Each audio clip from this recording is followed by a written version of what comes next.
وعلیکم السلام ورحمۃ اللہ وبرکاتہ. جی doctor Zakir, I have two questions. میرا پہلا سوال یہ ہے کہ one question time, sister, because there are many calls going on. Can you ask the جی میرا question which is more important? جی میرا سوال یہ ہے کہ یہ جو بڑی راتیں جو آتی ہیں, لیلۃ القدر جو آتی ہے, اور یہ شب معراج جو آتی ہے, اور شب برات جو آتی ہے, تو لوگ جو خصوصاً پاکستان اور انڈیا میں لوگوں نے جو ایک مقرر کر لیا ہے کہ وہ جاگنے والی رات ہے اور رات بھر عبادت کرنی ہے, اور اسی رات ساری آپ کو اپنی نفل نمازیں پڑھنی ہیں.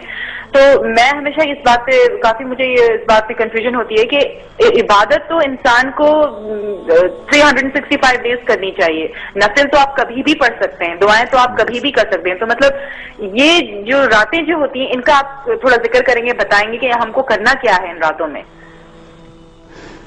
جو بہن نے سوال کیا کہ کئی راتیں ہم ہمارے معاشرے میں بناتے, لیکن جو قرآن مجید میں جس کا ذکر ہے وہ لیلۃ القدر, اس کا ایک سورہ بھی ہے, اور یہ تھاؤزنڈز آف ہزاروں راتوں کے مقابلے میں ہیں, صرف ایک ہی رات کا ذکر ہے.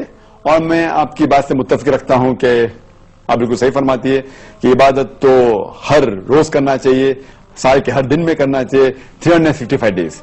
لیکن خصوصاً کیونکہ یہ جو قرآن میں ذکر ہے کہ اس رات میں قرآن نازل ہوا تھا, تو یہ ہمارے لیے ایک اہم رات ہے اور ہزاروں رات کے مقابلے میں ہے الحمدللہ. اور ہمارے رسول, ہمارے پیغمبر محمد صلی اللہ علیہ وسلم فرماتے کہ یہ آخری عشرے میں آتی ہے. اور میں سمجھتا ہوں کہ خصوصاً اللہ سبحانہ و تعالیٰ نے یہ کون سی رات ہے اس کا ذکر نہیں کیا, تو کہ ہمیں اور موقع ملتا ہے عبادت کرنے کا. تو ہم یہ آخری عشرے میں, رمضان کے آخری 10 دنوں میں خصوصاً کہتے ہیں کہ it should be alternate, it should be odd days, یا 21ویں رات ہو یا 23ویں یا 25ویں یا 27 یا 29ویں رات, ان ایک راتوں میں ہوگا. اور کیونکہ ہمیں پتا نہیں کہ رمضان کبھی ایک دن لیٹ شروع ہوتا ہے, ایک دن پہلے شروع ہوتا ہے, تو اسی لیے ہم سب 10 رات اگر عبادت کریں گے سب سے بہتر ہے. یا خصوصاً جو آلٹرنیٹ نائٹس ہے, 21ویں, 23, 25ویں, 27th, 29th, تو ہمیں موقع ملتا ہے اور عبادت کرنے کا.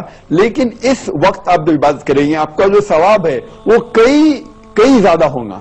تو اسی لیے اللہ کے رسول نے کہا کہ ہمیں ڈھونڈنا چاہیے کہ یہ رات جو ہے آخری عشرے میں ہمیں ڈھونڈنا چاہیے, تو کہ عبادت کرنے کا موقع ہے. اور عام طور پہ عبادت کرنے کا ثواب تو ملے گا ہی, لیکن خصوصاً رمضان میں ثواب اور ملے گا, کیونکہ جیسے ہم جانتے ہیں کہ وہ شیطان, اللہ سبحانہ و تعالیٰ شیطان کو قید کرے اور رکھتا ہے, تو ہمیں اور ثواب ملے گا. اور خصوصاً رمضان کے اندر آخری عشرے میں اور ثواب ملے گا.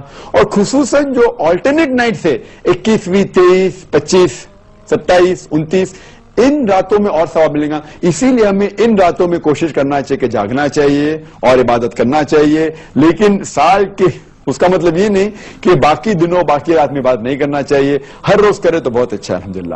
لیکن کئی راتیں جو باقی ہمارے معاشرے میں بنائی جاتی ہے, اس کی دلیل کوئی صحیح حدیث میں نہیں ہے. جو دلیل صرف ہمیں ملتی ہے وہ ہے خصوصاً لیلۃ القدر کے بارے میں.